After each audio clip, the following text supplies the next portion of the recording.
Hey there, Heather, ho there. It's Jeff Cutter Diamond. Welcome you to yet another Cutter Top 10 video. And today we will be looking at the top 10 NBA impactful injuries of all time.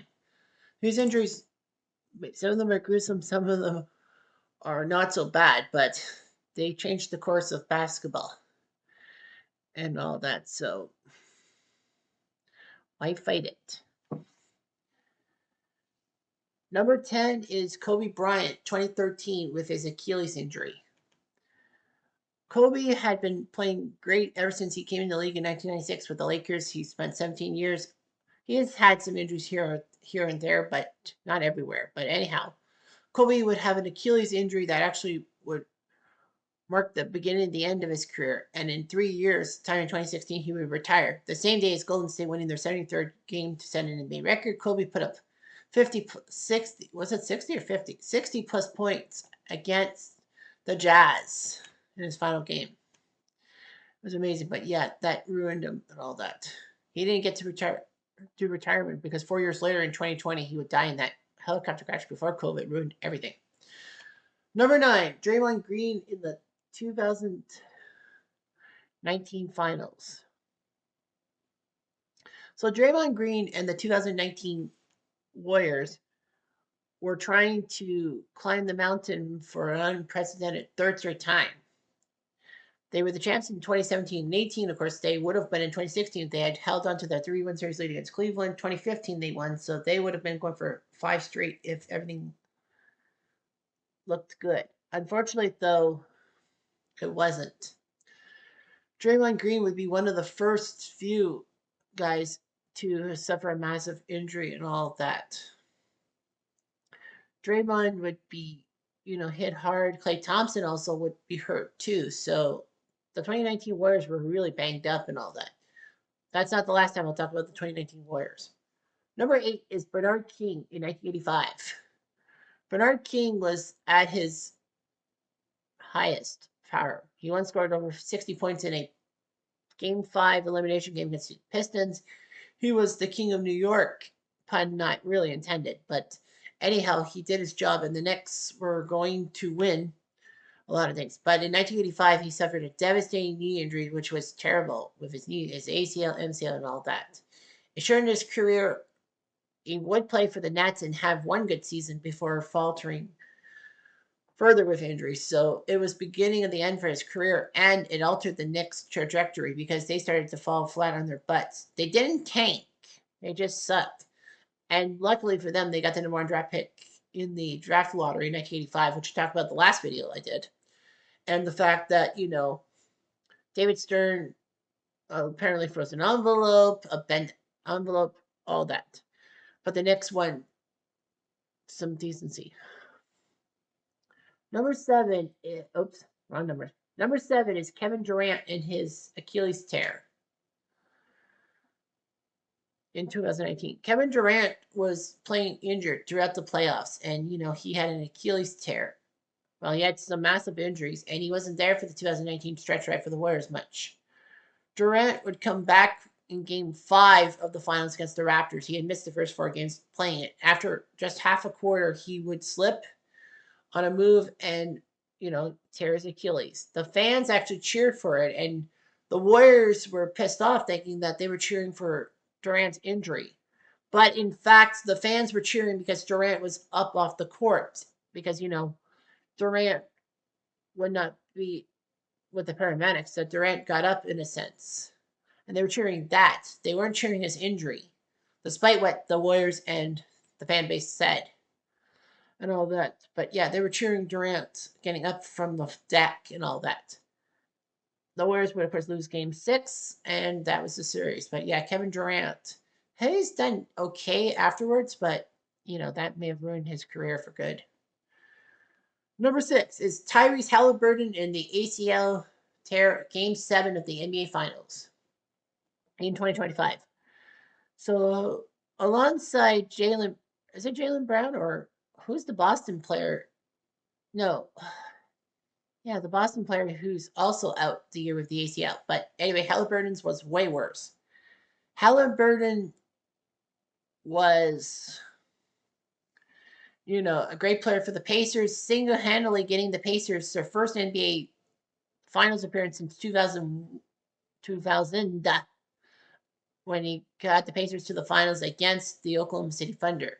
The Thunder with my boy Shea Gilgeous-Alexander from Canada, alongside Lou Dort, who's also Canadian.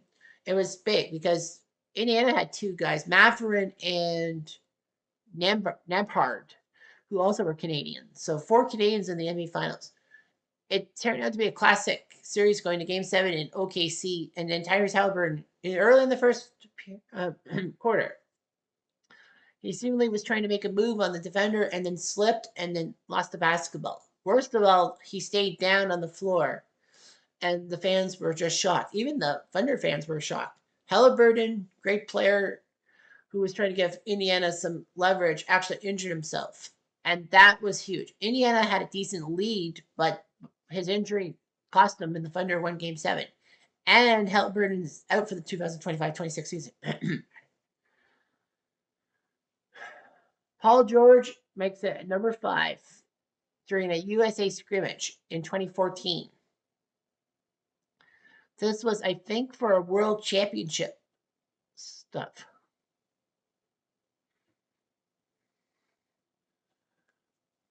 So anyway, yeah, it was a scrimmage for the World Championships. Paul George went up for a shot and slipped, and it was massive in Las Vegas.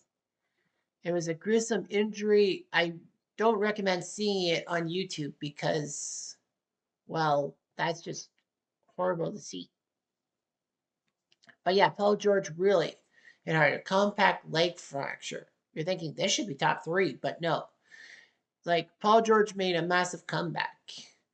He was out for a year, but, he came back for the Pacers and then the Clippers and a few other teams like OKC. So Paul George did his job.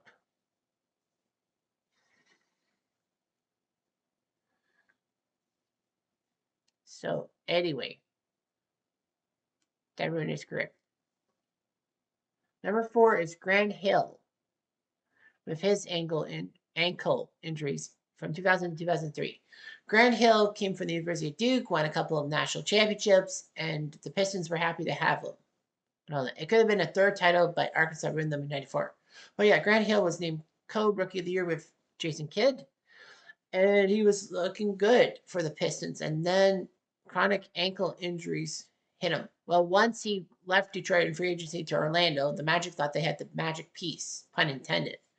But then Hill started getting injuries after injury after injury, and it ruined him. Kind of like Patrick Ewing, in a sense. Because Ewing also wasn't Magic for one season, which was wrong. But yeah, Grant Hill really injured himself terribly. And it changed the course of history.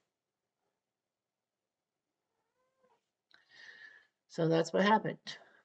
So Grant Hill just lost it. Number 3 is Derrick Rose and his ACL tear for 2012.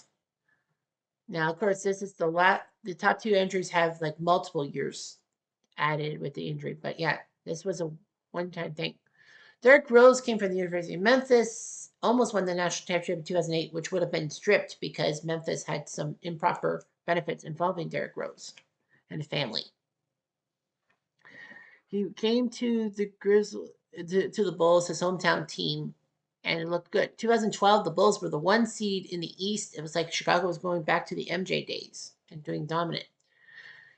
He was actually named MVP, and before Game 2, the day that he actually won and got presented with the MVP trophy by Mr. David Stern, was the day that he suffered the big injury against the Sixers and all that. He slipped, he suffered a major ACL injury, and without him, the Bulls were really terrible. The aspirations were destroyed, and the Sixers became the 4th 8 seed to beat a 1 seed in the playoffs in the first round. So anyway, yeah, Derrick Rose was never the same. He was okay for the Bulls for a few seasons, but then injuries would ruin him after that. He would play for the Knicks and the Timberwolves with a few successes, but his injuries were just too much to bear and all that. Number 2 is Yao Ming from 2005 to 2011, injuries would hurt him. Yao made history. He was 7'6". He was bred by the Chinese sports agency, with his mother being a star athlete and his father being a star athlete. Try to breed like a super athlete in China, and Yao Ming was the prototype. Yao would be named the number one pick in the 2002 draft as, sorry about that, as he was the number one pick from China. Houston took him. He would be a great center, probably reminding them of Hakeem Olajuwon. But anyway, Yao Ming was big and all of that. But unfortunately, by 2005, his recurring foot injuries would hurt him and all of that. Houston would be affected. The Chinese community was affected. Yeah, it was just amazing. But at 7'6", you throw yourself prone to injuries for being too tall because of how many muscles have to be used to deal with this. So for being 7'6", that was just not the right thing for Yao. His injuries for hurt him. He got to the NBA, to the Naismith Hall of Fame. So there's something happened. And number one is Bill Walton from 1978 to 1987. His injuries were hurt. Walton was this big guy from UCLA, in college with the injury. I mean, not with the injuries, but like he played well. He had a few injuries in UCLA, helped them win 88 straight games, which it still is an NCAA men's record. I mean, it's lucky if you win 40 or more games straight, which is hard to do. But yeah, he did it with 88 straight. Bill Walton doing his job, and then Portland picked him up in the draft, and he was going to help Portland out with Northwest basketball power, and it worked. 1977, the Blazers shocked the Sixers to win the NBA title, proving that Northwestern teams could do well. Seattle, 2 years later, would win the title. So anyway, unfortunately, though, by 1978, foot injuries would really ruin him and all of that. His persistent foot issues. Well, Walton being so tall and his feet needing so many, stress stuff. It just really hurt Bill Walton and all that. He couldn't help Portland out when it needed to. Portland was pretty much a solid team and all that. But with Bill hurt, it hurt the Blazers. He was so hurt. Well, the Blazers traded him to the San Diego Clippers, as they were known at the time, to try to salvage something. When he was healthy, he was good, but he wasn't. So the Clippers let him go, and then he got to be the bench player for the 1986 Celtics, that are one of the best teams of all time. And he won an NBA title with the Celtics, so that's not bad. And the Redwood, did his job. And, injuries just hurt a lot of people in a lot of ways. Anyhow, Jeff, I'm going to do